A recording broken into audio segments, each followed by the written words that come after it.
Sir नमस्कार। नमस्कार sir. क्या नाम है आपका? रवि प्रकाश मोड़। रवि प्रकाश जी, कहाँ से आए हैं आप? मैं उदयपुर राजस्थान से। सर संत रामपाल जी महाराज से नाम दीक्षा कब लिया आपने? 2013 जनवरी। सर संत रामपाल जी महाराज से नाम दीक्षा लेने से पहले आप क्या भक्ति साधना करते थे?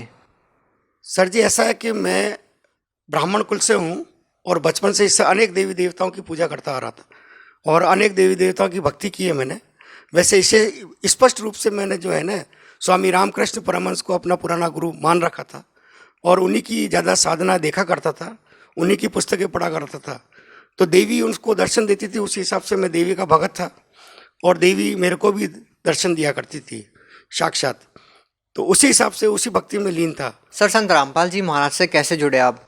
2012 में मैं जब देवी की साधना कर रहा था तो मुझे अचानक ऐसा लगा कि मेरे को कोई ना कोई भगवान मिलने वाला है जो कोई बहुत ही ज़बरदस्त है। इस प्रक्रिया के अंदर मेरा मन नहीं लग रहा था उस साधना को करने में। तो 2012 के बाद में दिसंबर के अंदर मेरे को एक मेरा मित्र था, उसने ज्ञान गंगा पुस्तक लाकर मेरे को दी। उस समय वो गुरु जी को, संत रामपाल जी महाराज जी को बहुत गालियाँ दे रहा था। तो मैंने उससे पूछा, भाई आप गाली क्यों दे रहे हो संत जी को? कि देखो ऐसा संत है, हमारे देवी देवताओं के बारे में ऐसा बताता है। तो मैंने कहा इसमें ऐसा क्या बता दिया? कि देखो भगवान को भूत बता रहा है। तो मैंने कहा भगवान तो भागवत गीता में बताया है कि मैं भूत ही हूँ, भूतों में सबसे बड़ा भूत मैं ही हूँ। तो मैंने कहा ऐसा करो, आप ये किताब पुस्तक मेरे को दे दो। तो उन्होंने कहा ठीक है, मेरे किसी काम की नहीं, आप ले लो इसको। मैं उस पुस्तक को लेकर जब घर पे गया और मैंने उसको ध्यान से पढ़ा, तो उस पुस्तक को पढ़ने के बाद में मेरे एक श्री देवी का फोटो लगा हुआ था। तो उस देवी को मैंने प्रणाम किया। मैंने कहा अगर ये कबीर साहब भगवान है और ये संत जो बता रहे हैं वो सही है तो मुझे इनसे मिलना है। उस दौरान क्या हुआ, मेरे को अनेक देवी देवता नजर आते थे खुले तौर पर। तो मेरे को लगा ये मेरे को रोकना चाहते हैं। तो जैसे ही मैं रात को सोने के लिए गया तो बिस्तर पे जैसे मैं लेटा, थोड़ी देर बाद में स्वयं कबीर साहब आए लेने के लिए। तो मैंने देखा स्पष्ट रूप से। तो मैंने कहा ये कौन है? तो मैंने उनसे पूछा कि आप कौन है? कि अच्छा बेटा बताओ मैं कौन लग रहा हूँ आपको? मैंने कहा आप कोई भगवान ही लग रहे हैं। अरे मैं भगवान ही तो हूँ। मैंने बहुत ध्यान से देखा कबीर साहब के गोल्डन कलर के हेयर, सुनहरे बाल और रक्त वर्ण उनका, और वो जिह्वा से नहीं बोल रहे, ध्वनि से उनसे बात हो रही थी मेरी।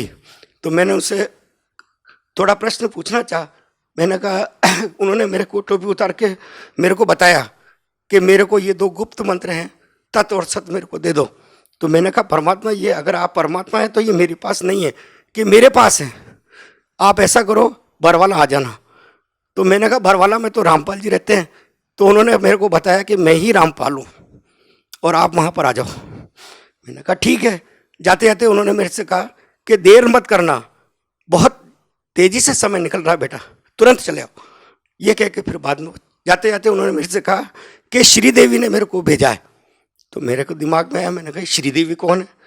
जब परमात्मा चले गए मैंने देखा मेरा पूरा शरीर जो है पसीने से भीग गया और आंसू से तर हो गया।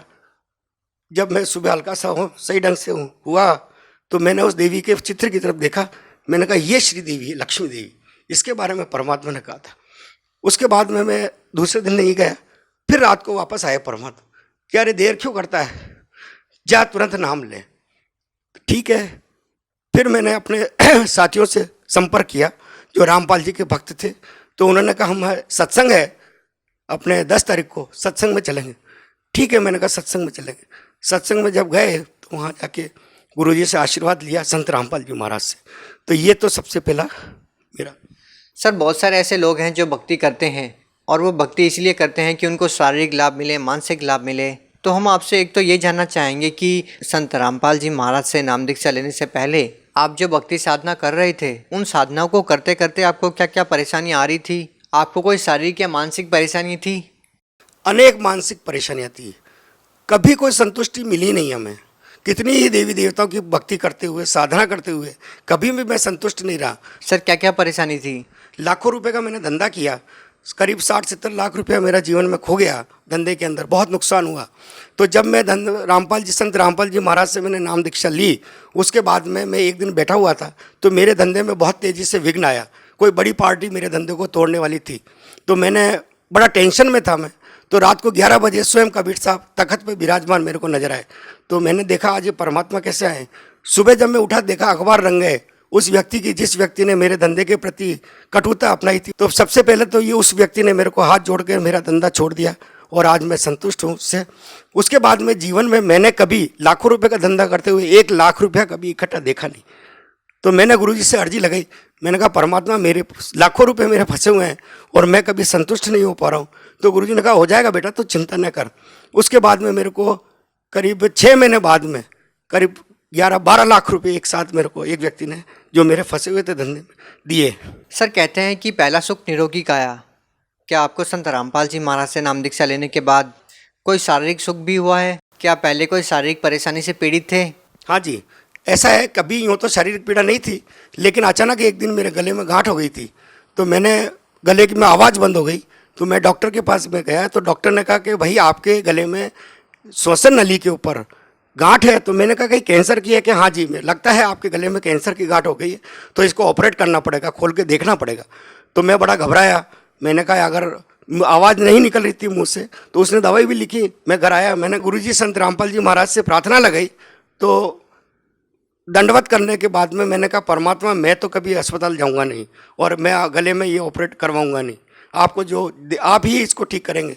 तो 2 या 3 दिन बाद में अचानक सुबह जब मैं उठा तो मेरे मुंह से बहुत सारा ब्लड बाहर निकला, गांठ फूट गई थी और निकलता चला गया। तो वहाँ होटल पे बैठा हुआ था मैं, तो उन्होंने, होटल वाले ने कहा अरे आपके मुंह से इतना ब्लड निकल रहा है, आप डॉक्टर को दिखा दो। तो मैंने कहा नहीं, अंदर गांठ है, वो फूट गई है। और मेरी आवाज़ एकदम से खुल गई। आधे घंटे बाद में मैंने आराम से नाश्ता भी किया, चाय भी पी, और आज दिन तक मेरी गांठ बिल्कुल, गला एकदम स्पष्ट हो गया। सर किस डॉक्टर को आपने दिखाया था? आपको जो कैंसर की गांठ थी वो कौन से हॉस्पिटल में, किस डॉक्टर ने आपको बताई? उदयपुर में है, सेक्टर 4 परतानी डॉक्टर है, उनको दिखाया था मैंने। तो उन्होंने कहा कि भाई आपको ये ऑपरेट करवानी। उसके बाद में मैं गया भी नहीं, जाने की ज़रूरत भी नहीं पड़ी मेरे को। सर देखिए, बहुत सारे ऐसे श्रद्धालु हैं जो संत रामपाल जी महाराज से नाम दीक्षा लेने से पहले बहुत सारा नशा करते थे। क्या आप भी पहले कोई नशा करते थे? नहीं, ऐसा है कि भक्ति में आने से पहले करता था, मैं तम्बाकू खाता था। वैसे मैं ब्राह्मण कुल में जन्मा हूँ, तो शराब वगैरह इन नशों का मेरी आदत नहीं थी, लेकिन तम्बाकू जरूर खाता था। लेकिन 18 साल पहले, 16 साल पहले मैंने उसको त्याग दिया था। तो नशे की वजह से तो मेरे को कोई दिक्कत थी नहीं, और ब्राह्मण कुल में होने की वजह से इन सब चीज़ों से हम दूर थे। और मेरे परिवार के सभी लोगों ने भी संत रामपाल जी महाराज से तुरंत नाम लिया है। सर जिस संत से नाम दीक्षा लेने के बाद आपकी कैंसर जैसी भयानक बीमारी ठीक हो गई है, वो संत आज जेल में है, उनके ऊपर बहुत सारे आरोप भी लगे हैं। इस बारे में आप क्या कहना चाहेंगे? असल में यह है कि संत रामपाल जी महाराज जो हैं स्वयं कबीर साहब का ही रूप है। वो एक लीला कर रहे हैं, क्योंकि संत रामपाल जी महाराज ने ऐसा कोई काम नहीं किया कि जिससे कोई भी गलत बात हो। संत रामपाल जी महाराज ने विधिवत सबको भक्ति की प्रेरणा दी है, और लोग उसको गलत समझते हैं, क्योंकि लोग ये देखते हैं कि हम बरसों से जिन देवी देवताओं की पूजा करते आ रहे हैं, उन पत्थरों को पूजते आ रहे हैं, तो वो भगवान क्यों नहीं है, जबकि वो संत रामपाल जी महाराज की भक्ति को सुनना भी नहीं चाहते। और जो उसको विधिवत सुनता है वो संत रामपाल जी महाराज की भक्ति को बहुत पसंद करता है, और सही मार्ग यही है। इसलिए सभी व्यक्तियों से मेरी हाथ जोड़ के प्रार्थना है कि जो भी संसार में, भारत में ही नहीं पूरे संसार में, इस भक्ति को ध्यान से सुने और प्रेरणा लेकर इस भक्ति के अंदर तुरंत जुड़े, क्योंकि ये भक्ति वास्तव में सही भक्ति है। और इस संसार में सबसे बड़े भगवान कबीर साहब ही हैं, जो स्वयं संत रामपाल जी महाराज के रूप में आए हुए हैं, और मेरे से खुद बात की है कबीर साहब ने कि हम ही संत रामपाल जी महाराज हैं, और तुरंत चले आओ। जी धन्यवाद। सत साहिब जी।